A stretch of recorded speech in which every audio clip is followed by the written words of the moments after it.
Hello friends, बातें business की में आप सभी का एक बार फिर से बहुत बहुत स्वागत है। दोस्तों, आज इस वीडियो में मैं बताने वाला हूँ टिफिन सर्विस बिजनेस के बारे में। दोस्तों, एक ऐसा बिजनेस है जिसे आप बहुत ही कम इन्वेस्टमेंट से अपने घर से ही शुरू कर सकते हैं और धीरे धीरे इस बिजनेस को एक बहुत ही बड़ा रूप देकर अच्छा पैसा कमा सकते हैं।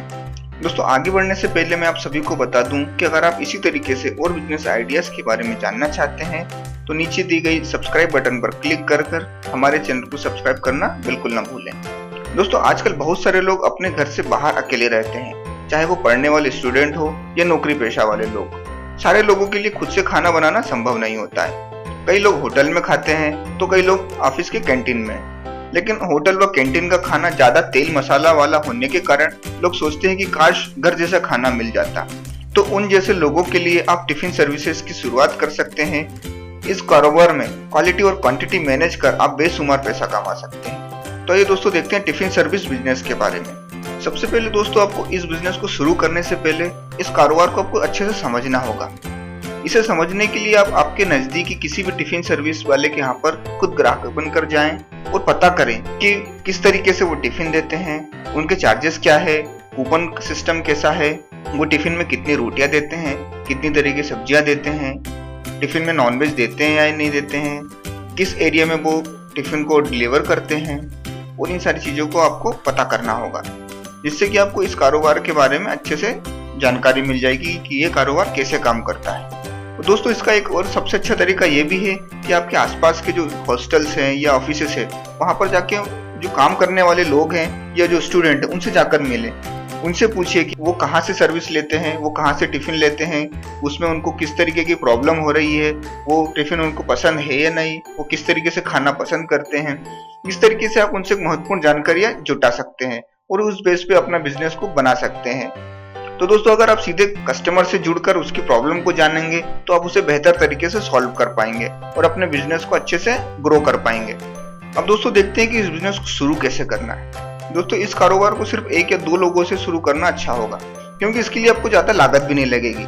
आप जब खुद के लिए खाना बनाएंगे तो उस समय सिर्फ आपको 1 या 2 लोगों के लिए ज्यादा खाना बनाना होगा। इस तरीके से आप बिना किसी इन्वेस्टमेंट के आपके खाने के साथ ही उन लोगों को खाना भी बनाकर आपके बिजनेस को शुरू कर सकते हैं। इसमें ना आपको बर्तन धोने की समस्या होगी, ना ही टिफिन को डिलीवरी करने के लिए डिलीवर बॉय रखने की जरूरत होगी। आप खुद ही टिफिन को 1-2 लोगों तक पहुंचाकर अपने सर्विसेज को शुरू कर सकते हैं।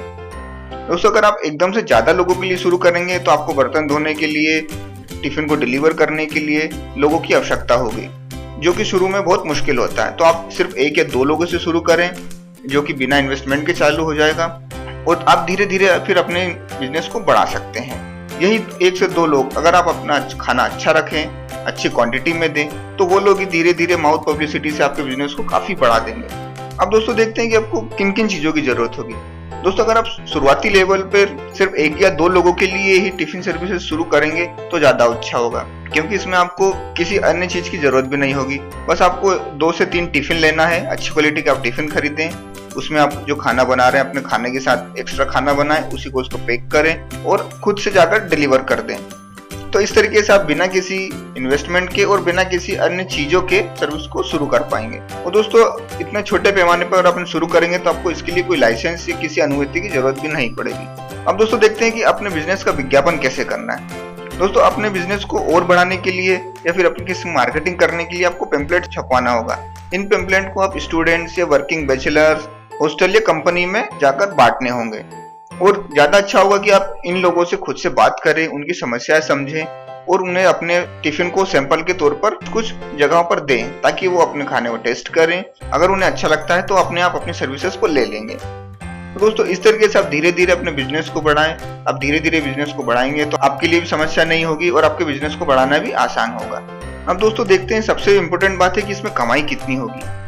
दोस्तों, आप इस कारोबार में जितना इन्वेस्ट करेंगे उसमें से आप 50% तक कमा लेंगे, या इससे आप ज्यादा भी कमा सकते हैं। तो शुरुआती लेवल पे थोड़ी कम कमाई होती है जब आप कम लोगों के लिए खाना बनाते हैं। जब धीरे धीरे आपके पास टिफिन ज्यादा हो जाएंगे, ज्यादा ग्राहक हो जाएंगे, तब आपकी कमाई और ज्यादा बढ़ने लगेगी। तो दोस्तों, एक बहुत ही अच्छा बिजनेस है जिसमें काफी अच्छा मार्जिन बचता है। तो दोस्तों, अगर आप कोई बिजनेस शुरू करना चाहते हैं तो ये आपके लिए काफी अच्छा ऑप्शन हो सकता है। अब दोस्तों देखते हैं कि इस बिजनेस में आपको किन किन बातों का ध्यान रखना होगा। दोस्तों, सबसे पहली बात है कि आपका टिफिन अच्छी क्वालिटी का होना चाहिए। टिफिन का मेन्यू हमेशा अपडेट करते रहें और हमेशा कोशिश करें कि हेल्दी और डिलीशियस फूड ही प्रोवाइड करें। तो जो सबसे इम्पोर्टेंट बात है कि अपने ग्राहकों से हमेशा फीडबैक लेते रहें, ताकि उनसे पता चल जाएगी कि हमारी सर्विस में अगर कोई कमी है तो वो हमें पता चल जाएगी और हम अपनी सर्विस में वो सुधार कर पाएंगे। दोस्तों, अपने टिफिन में कभी कभी खाने में कुछ अलग से भी डाल देना चाहिए, जैसे मिठाई या हलवा। इससे कि क्या होगा, जो रेगुलर खाना है उससे ग्राहक को थोड़ा अलग लगेगा और उसमें उसकी रुचि बनी रहेगी। छुट्टियों के दिनों में दोस्तों अलग से कुछ स्पेशल खाना देना चाहिए, जैसे दाल बाटी या फिर कुछ भी अलग से खाना छुट्टियों को में दे सकते हैं। तो दोस्तों, ये थी टिफिन सर्विस बिजनेस के बारे में जानकारी। उम्मीद है ये वीडियो आपके काम आएगा।